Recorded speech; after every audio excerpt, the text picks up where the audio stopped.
Hello everyone, my name is Juan Pablo Gutierrez, and I will talk you about the routine vaccinations. First of all, I wanted to say sorry because the quality of the video is not the best, but I'm filming with my frontal camera, so it's all that I have. In first place, we are going to talk about the hepatitis. The hepatitis have two ways, and it depends of the HbAcG of the mother.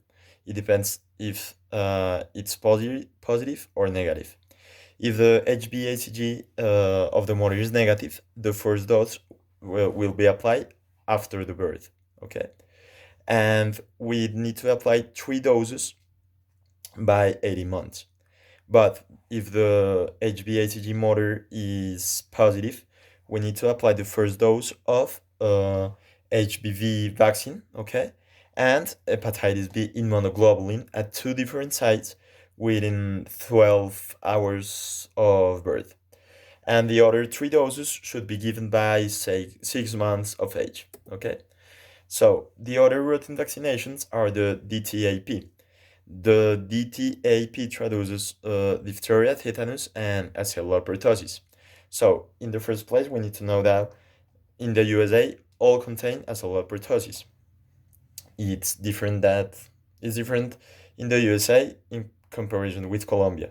So, the other thing that we need to know is the acellular pertussis have shown to be or have shown to have lower reactions than other vaccines. So that's a very favorable thing.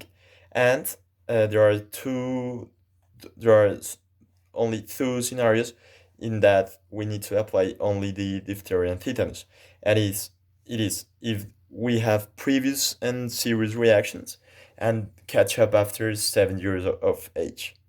But if not, we recommend that to apply 5 doses before the school entry, and the last dose will be at 4 or 6 years.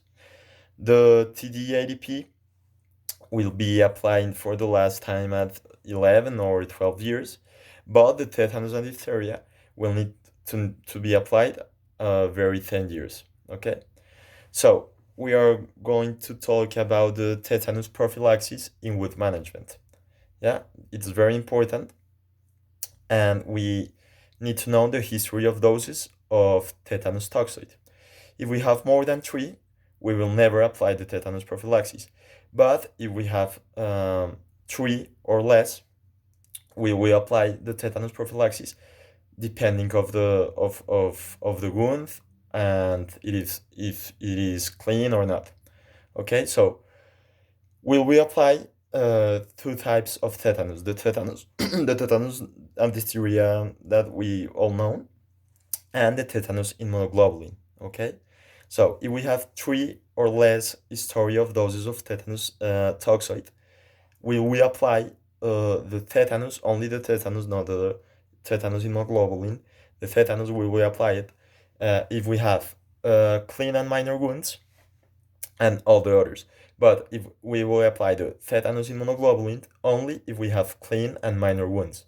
Yeah, if we have all the others, we need to apply the other. Okay?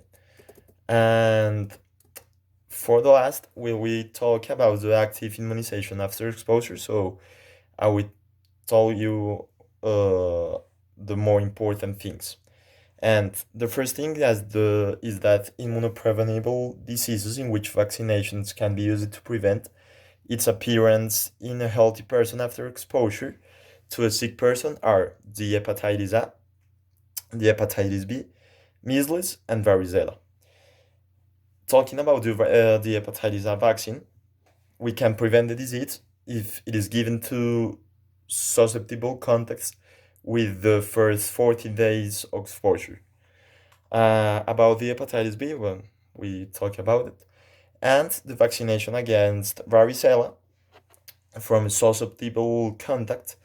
Uh, it will be a good idea if we administer within the first 72 hours, nor more, because it's has been shown that the effectivity going to down. So we can prevent the disease in the 70 to 80%, uh, yeah, 70 to 80% of the cases, okay? And the post-exposure prophylaxis, again, measles, should be performed with a triple viral vaccine in children only aged with 6 months or older, because they can be susceptible in componented persons. So that's all, and thank you very much.